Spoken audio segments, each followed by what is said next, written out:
তাহলে আপনি দানকৃত অর্থ যদি ফেরত নেন তাহলে আপনার পরিণাম কি হতে পারে?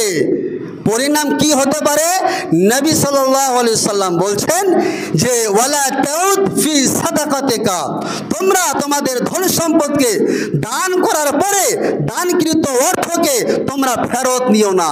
ফাইনাল আইদা ফি সাদাকাতিহি, যদি তোমাদের মধ্যে যদি কোনো ব্যক্তি দানকৃত অর্থ যদি ফেরত নেয় তাহলে সেই লোকটা উদাহরণ হলো, সেই লোকটা দৃষ্টান্ত হলো কাল কালবে, ওই কুকুরের মতো, যেই কুকুর ইয়াউদু ফি কাইহি, বমি করার পরে আবার চেটে চেটে চেটে খায়, তাহলে সেই কুকুরের মতো হবে তার পরিণাম। কাজেই সাবধানতা অবলম্বন করুন।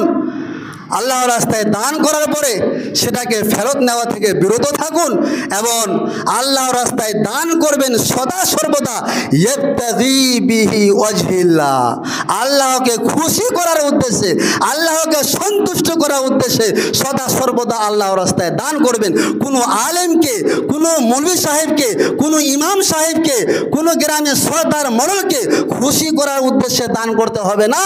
যদি দান করেন তাহলে ও দানে খোটা আছে, ও দানে ভালো ফলাফল হবে না। কাজে আল্লাহর রাস্তায় খুশি, আল্লাহকে ইবতাগি বিহি ওয়াজহিল্লাহ, আল্লাহকে খুশি করার উদ্দেশ্যে দান করবেন, এটা আমি আশাবাদী। অবশেষে আল্লাহর কাছে প্রার্থনা করুন, হে আল্লাহ রাব্বুল আলামিন, আমরা যেন আমাদের ধন সম্পদকে তোমার রাস্তায় দান করতে পারি। সকলের পড়ুন আল্লাহুম্মা আমিন।